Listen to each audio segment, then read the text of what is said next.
Okay, pagko-correct, ano? Pag nasa grace na raw ba, wala nang pagtutuwid o wala nang mga paalala, abay syempre mayroon. Meron si Paul, Apostle of Grace. Alam natin lahat ng yan.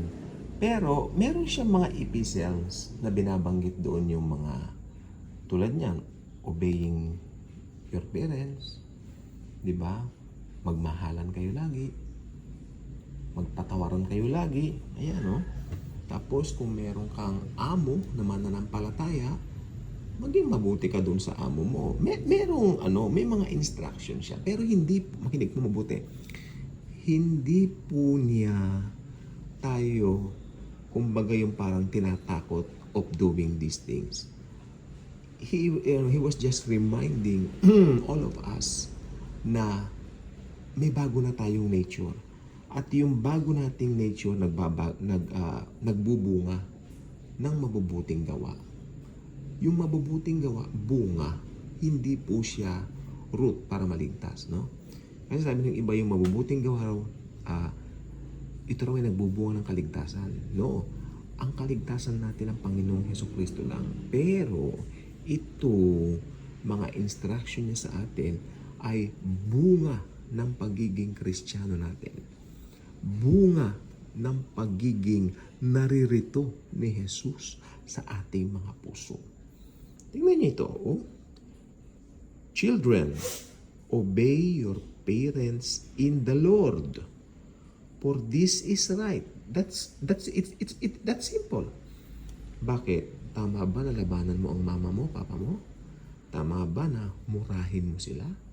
Dabugan mo kung inuutosan ka, magpabili lang ng mantika o konting, especially mga bata ngayon, ha? Yan, o ito po ay dapat susunod tayo sa magulang natin kasi instruction ng Panginoon yon na pinapasabi niya kay Paul para sa atin. O, tingnan mo to. 2, tingnan nyo ha. Honor your father and... what is this I'm reading in the first place? This is Ephesians chapter 6. Ephesians po ha. It's the New King James Version. That's what I'm using right now. Okay. Yung verse 2. Honor your father and mother, which is the first commandment with promise. Oh. Honor your father and mother. May promise pala yan. Commandment na yan. Commandment yan sa Old Testament eh. Pero, nire-remind ni Pablo na ang mga anak na sumusunod ay may reward. Tignan mo yan. Basahin mo yung 3. Ano yung reward na yan? O yung promise na yan? That it may be well with you. Makinig mabuti. That it may be well with you and you may live long on the earth. Oh. Ang ganda, that it may be well with you and you may live long on the earth. Magiging maayos ang buhay mo at mabubuhay ka pa ng mahaba sa mundo. Okay? So, yan pala ang reward mo. Kung mahal mo ang mama at papa mo. Di po ba? So, yan. Yung iba kasi, mas mahal ang barkada, mas mahal yung jowa. Ang barkada napapalitan, ang jowa napapalitan, ang asawa napapalitan. Pero, ang mga magulang, hindi mapapalitan. Okay? Maliwanag yan sa Biblia. Turo ng Bible yan, no? Tingnan mo. Number 4. And you, fathers. Meron din sa magulang. Ganyan ang pagtuturo ni Apostol Pablo. Napakaganda. And you, fathers, do not provoke your children to wrath, but bring them up in the training and admonition of the Lord.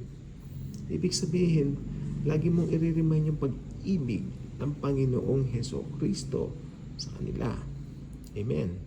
So ito po ang masasabi ko po. Meron din po siyang instruction dito sa bond servants and masters. Look, ito maganda to. Gusto ko to. Alam niyo sa ating mga Kristiyano, may mga nakaririwasa sa buhay. Meron din naman pong, huwag nating sasabihin kapos, no, ang Kristiyano po ay mahal ni Jesus. Jesus loves every Christian. Alam niyo. Pero, talagang may mga iba't ibang antas ng pamumuhay. We cannot deny that. We cannot deny that. Kaya meron siyang instruction tungkol sa bond servants and masters. Pakinggan natin mabuti. Basahin natin. Bond servants, be obedient to those who are your masters according to the flesh, with fear and trembling, in sincerity of heart, as to Christ, not with eye service as men pleasers. Tingnan nyo ha, not with eye service as men pleasers, but as bond servants of Christ, doing the will of God from the heart. Yun naman pala no? Hindi ka gumagawa ng mga bagay ng ganito para i-please mo ang mga tao. Di ba? Bagkus, ginagawa mo to dahil yun ang will ng Panginoon na nasa puso mo.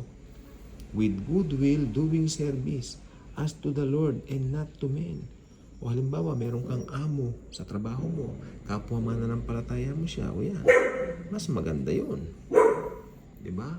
Pero maski hindi mananampalataya yung amo mo, maging mabuti ka pa rin, maski nakatalikod siya. Yan ang ibig sabihin na not with eye service. Kasi yung ibig sabihin ng eye service, nakikita ka niya, kaya mabait ka, kaya behave ka. Pero pag nakatalikod yung amo mo, yung mga boss mo, pasaway ka pala. Ano yung kasabihan natin? Kapag wala ang pusa, naggugulo ang daga. Hindi mapakali ang daga, di ba? Ganun yan. Pero bilang mga Kristiyano, kaya nakaharap ang boss, kaya nakatalikod. Gagawin natin ang mga trabaho natin ng may kaayusan, maayos, at nang alam natin na ang nagdadrive sa atin of doing it is Jesus Himself. Okay? Ayan not with eye service as men pleasers. Nandiyan ang boss, kailangan, behave ako. Okay, pag nakatalikod na, iinom ako ng alak, may alak akong baon, may sigarilyo ako, di ba? Ayun, hindi ganun. With good will, doing service as to the Lord. Ginagawa mo ito parang sa Panginoong Hesukristo. Hindi doon sa boss na yon, kundi kay Jesus, right? Knowing that whatever good, knowing that whatever good anyone does, he will receive the same from the Lord, whether he is a slave or free. Yari ka ngayon. So, merong consequence sa mga ginagawa. Yun lang po ibig sabihin yan. And you masters, yan. Meron din instructions sa masters. Sabi niya, and you masters, do the same thing to them. Giving up, ano sabi niya? Giving up, threatening. Huwag mong tinatakot o parang pinagmamalupitan sila.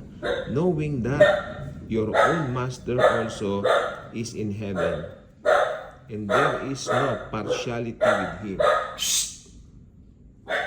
Kung ibig sabihin yan. So, tayo po ay mga Kristiyano at tayo po ay mga anak po ng Diyos. Iba po ang lakad natin kumpara sa mga hindi po believers. Okay? Tulad ng asong yan, unbeliever yan, maingay. O kaya bye-bye na muna. Okay?